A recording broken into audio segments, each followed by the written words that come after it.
Oh my god, what a freaking episode, guys. This is probably the best episode of I'm a Spider, So What of the season. I'm going to explain to you why I really felt like this was probably the best episode of the season so far from an informational standpoint. So one of the things that I have been questioning since the moment this show started is what timeline are we on? Because it was made very evident early on in the early episodes that the children, like Schlein and the rest of the heroes, it was made very evident that they were born into that world. But when we first meet all of the students, they are already 14, 15, 16 years old, or, around about that age. But when we meet our favorite spider, she's being born out of an egg, and we have been progressing along with her story. So one of the things that I have been wondering for the moment I started watching this show is, what timeline are we on? And my theory has finally been confirmed. Although I think it wasn't just mine, I think it was a lot of ours, but we just never got that full confirmation that we were on two separate timelines.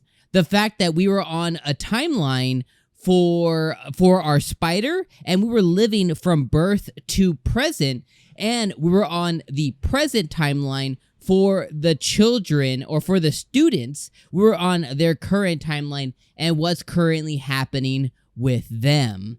What's going on, everybody, and welcome to the Otaku Room with me, Dom, from the Otaku Room, and today we're talking about the latest episode of I'm a Spider, So What? And there's a lot of stuff that happened in this episode. So yeah, we finally got the confirmation today that we are indeed on separate timelines, and our timelines are finally becoming congruent, and they are finally meeting each other. So with that being said, let's go ahead and talk about the episode and how and why we basically found this out. And oh my god, stay till the end, because there's some stuff that really popped off on this episode. Again, one of my theories when I initially saw somebody introduce, I was like, oh my god. But again, it was just a theory. So the episode starts off, guys, with us being introduced again to Schlein's brother, or Yamada's brother, Julius, and we know that Julius is the hero of the land. He's the one who has the title hero, and Yamada is extremely excited for Julius to have arrived back. Because he's the hero, he's always out on missions and stuff like that. And when he meets with his brother, they have their moment and stuff like that, but his brother tells him about his scarf, the scarf that the brother's wearing, and the brother had acquired that scarf from his passing mother, and their mom had woven this scarf out of spider terrasect, or out of the spider terrasect of their string. And because it was woven out of the spider, he tells him a story of, they're never able to get spider terrasect webbing ever. It's like, it's almost impossible. It's never been done. But one time, 15 years ago, there was a dragon egg mission to where they went to go recuperate a dragon egg, which, that's Yamada's schoolmate. Yes, it is. Don't BS me. You guys know it, and I know it, that is our little purpley blue dragon. Put her name in the comment below. I had it in my head right now, and I just forgot. But put her name in the comment below. But that's the bully that was bullying our favorite spider. That's the egg that they went to retrieve, and oh my freaking god, I could not believe that. But regardless, earlier on in the season, the first few episodes of the season, our spider came across her first humans, and immediately it went terrible because they were trying to get an egg, and they came across her and the other spiders, and this is where they were able to finally get some of that material, and they brought it back, and that's kind of where the story is. So that's when I immediately knew at the beginning of the episode, we're on separate timelines, we're finally meeting, this is finally all happening, everything that I've been wondering all season is finally coming to fruition, and so I was extremely excited about that. As we moved on into the episode, we go back to our spider, and she's fighting the dragon to where we left off last episode. She's fighting the dragon. She didn't die. She used the move Perseverance, which we know allows her to stay alive when her HP would have hit 0 as long as she has MP. So she survived him. She finally calls upon her second or her fourth brain, now her second magic brain, to finally do Abyss Magic. And remember the Abyss Magic piece of it. So she finally does the Abyss Magic, and she opens a move. She opens a move called Hell's Gate. And this thing is gnarly. It opens up and it just absorbs all of the magma and everything. But the dragon doesn't die. The dragon perseveres and is just basically hanging on by a sliver. Long story short, our spider friend, she finally is able to win. She's finally able to win and finally be able to live up and pull out the W for her, as she levels up tremendously, right? And because there was such a presence for her magic, for her doing Abyss Magic, it went through all the land. And there was, again, that presence. It was picked up by somebody who I can only assume is like some kind of like evil monolithic lord, maybe some kind of overlord type, dragonborn potentially. But this dude in red scaled armor picks up, and he was like, hey, what's going on? A dragon just died. Nobody has the power to do that. And I know it wasn't her. So he says, I know it wasn't her. And he was referring to the admin. And he was like, only the admin can do it. She immediately, her literal spidey senses go off, and she's like, hey, somebody's about to teleport here. I know it. Someone's about to warp here, and their magic is next level. And the dude then teleports there. And that's when we're introduced to Admin D.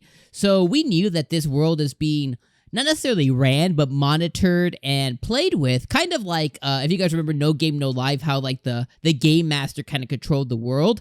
In the same sense, there's admins in the world, and Admin D is the one that we're introduced for specifically, and last episode, she's the one who gave our spider friend a special skill, kind of out of nowhere, because she asked for it.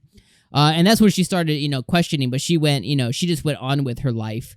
And we get introduced to that. She gets introduced through the admin via a smartphone. Yes, no bullcrap. A smartphone comes down from the sky. And this dude talks to the admin, and he's like, frustrated, but he leaves. And the admin says, hey, I sent my friend away from you. Don't worry about it. And they weren't able to exchange because he's speaking that world's normal language. She's speaking Japanese. She hasn't been in the world like the kids were, like the students were, so she didn't learn this world's language. So she only knows Japanese, but she will learn it. And then after that, we end up cutting to what I can only deem as the Round Table of Evil. So we get introduced to the Round Table of Evil, and we get introduced to the leader, who we've seen before, right? We've seen before in past episodes where they cut to the big castle. It's all brooding, and it's dark, and it looks like a vampire's castle, and it looks crazy. We got introduced to that before, and now we're introduced to that same character we were before, and we come to find, and I had the question, I was like, who is this? I think I know who it is. I've speculated, I've theorized who this is, but I don't know. They introduced her as the Demon Lord, and apparently she recently took over as the Demon Lord, as like the hierarchy Demon Lord, because the dude who was in power before, he's now her subordinate, and the whole table's kind of iffy and pissy about that. But a little kerfuffle breaks out in the table of, as they're getting their war plans together, and strings are used. Some would call it webbing. Webbing was used, and I was like, this, I know what this is. And then it's sealed. She gets them, she rounds them in, and she's like, I don't want to hear any of this stuff. And then she says, don't make me bust out the Abyss Magic. And I was like, oh my God, this is our spider. And to even further, basically lock that theory in, the dude who teleported before teleports again as, she's sending away her subordinates and stuff, and he teleports back in, and she was like, I can't believe we're here, since the first, it's weird since the first time that we met. And he was like, yeah, when we first met, I never thought that this would be our relationship. And I was like, OMG, our Spider Girl has transformed and evolved into La Demon Lord. And I was like, hell freaking yeah. The story then ends with her talking about, the war, and the war needs to happen.